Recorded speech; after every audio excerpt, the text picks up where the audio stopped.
Hey you guys, so I haven't uploaded a video in the past 5 days because of the fact I was crocheting stuff. Now listen, I don't mean to sound like a nerd, but you guys better not confuse it with knitting.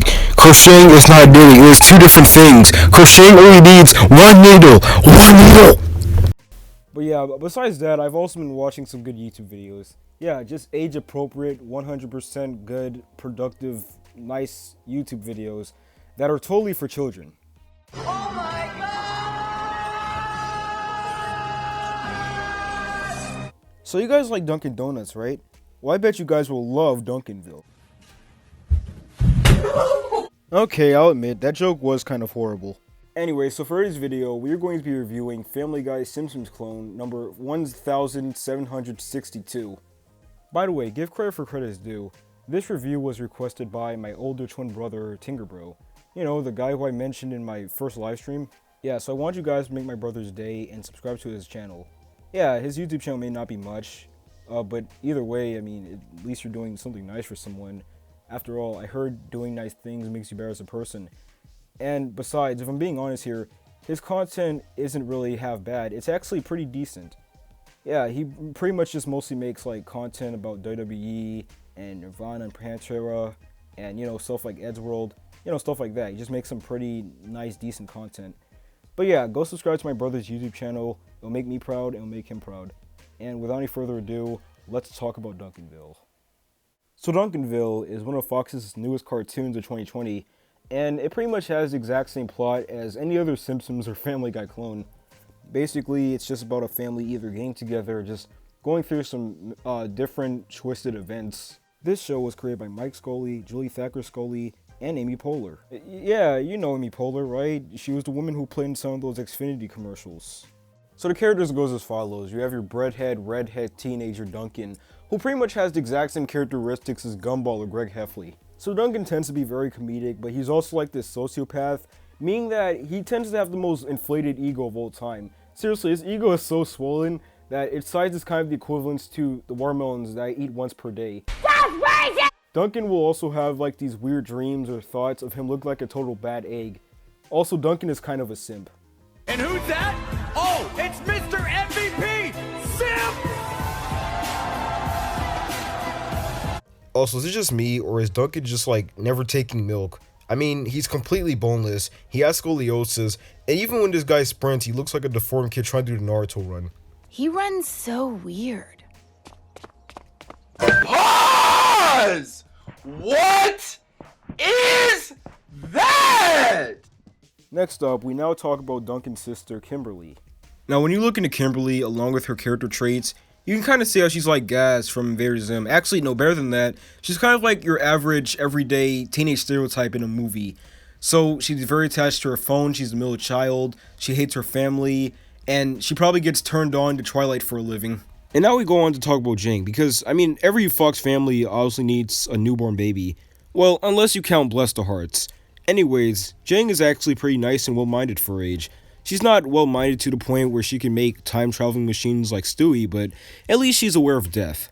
Mrs. Martin lured me there with candy, but then two adult-sized babies put a sack over her head and clubbed her, so I ran away. Honey, shouldn't we alert the authorities? She's dead. What's done is done. Oh, and by the way, on the first episode, Jane kind of wanted to marry Duncan. Don't know why I had to put that in, but, yeah. Sweet home Alabama. And now it's time to talk about the parents of this show, starting off with the guy with the ponytail, Jack. So what happens if you get a 90s rock fan and you make him into a father figure? Well, you pretty much just get Jack. Yeah, Jack is pretty much your average sitcom father who's probably trying to be relatable with your black friend Tyrone. Hey Tyrone, wanna listen to rap songs? Yeah, also he works as a plumber, so that's kind of something. Also, one episode he apparently met famous rock star Alice Cooper. Put it in the garage. She says she's tired of living with this crap. Women. Okay, so on our last list we have Annie, who is of course the mom of the family. And I'm going to be honest with you, she is probably the most thickest mother in history. Like, for a woman of 3 kids, she sure has a really thick character style. So basically, Annie is like any other cartoon mom, just trying to be a good mom, but she's also like one of those honorable and caring but aggressive when needs to be moms. But the thing is, unlike most moms, this cartoon mom apparently has a job, something that you don't often see in adult cartoons. Seriously, tell me any other adult cartoon mother who has a job or occupation like she does. There's also a few friends that Duncan often hangs out with. Like there's Yangtze, for example, who's kind of rich to the point where he's being sponsored by a lot of products. Bex is another friend of Duncan's. She's kind of a tomboy, she lives with her grandma, and also she talks a lot about Twitter. And this is Wolf, who kind of looks like the third wheel to Beavis and Butthead, but he never made the cut. Anyways, he's like another friend of Duncan's, but he's kind of like one of those emo dudes. Or at least he's kind of like an emo. His mom keeps getting like a lot of different boyfriends to the point where, well, Wolf is actually kind of jealous of Duncan's family. Also, he acts very creepy towards his mom. Oh, hi, Mrs. Harris. New yoga pants?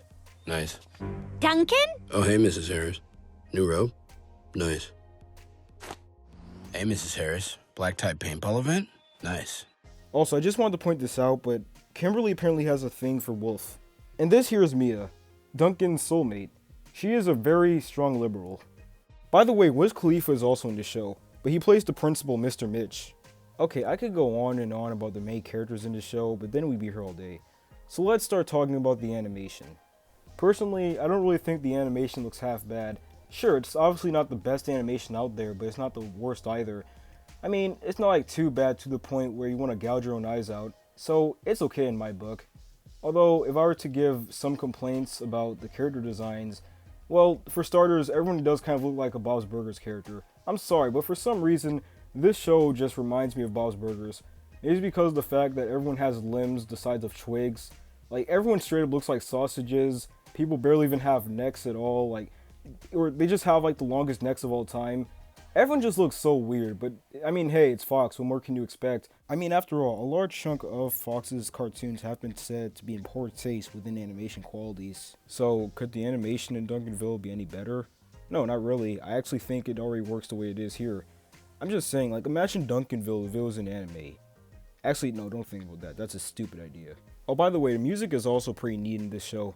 I mean, the intro, along with the music transitions, they're actually pretty decent.